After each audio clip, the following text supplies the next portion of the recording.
এবার দেবকে চরমভাবে অপমান করলেন অরিত্র। সবাই দেখেছেন প্রায় অনেকগুলো ছবিতে শিশু শিল্পী হিসেবে দেবের সাথে কাজ করেছেন অরিত্র।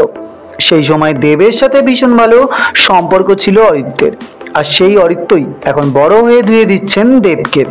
অরিত্র প্রকাশেই দেবকে নিয়ে এক সাংবাদিকের কাছে বলেন, দেব যে একজন ভালো অভিনেতা, সে জায়গায় দেবকে নিয়ে আমার কোনো আপত্তির জায়গা নেই, কিন্তু রাজনীতিবিদ হিসেবে আর শ্রদ্ধা করা যাবে না দেবকে।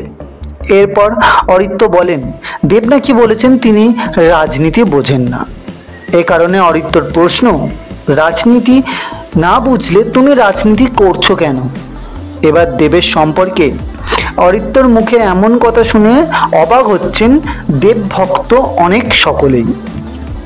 অনেকে তো বলছেন অরিত্র নাকি বড়দের সম্মান দিতে জানেন না।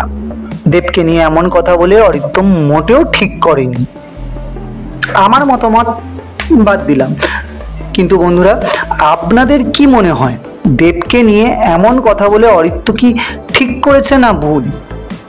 আপনার মতামতটি অবশ্যই কমেন্ট করে জানাবেন। ভিডিওটি যদি ভালো লেগে থাকে তাহলে লাইক ও শেয়ার করবেন, এবং প্রতিদিন নতুন নতুন ভিডিও পেতে অবশ্যই চ্যানেলটিকে সাবস্ক্রাইব করবেন। ভিডিওটি শেষ পর্যন্ত দেখার জন্য অনেক ধন্যবাদ।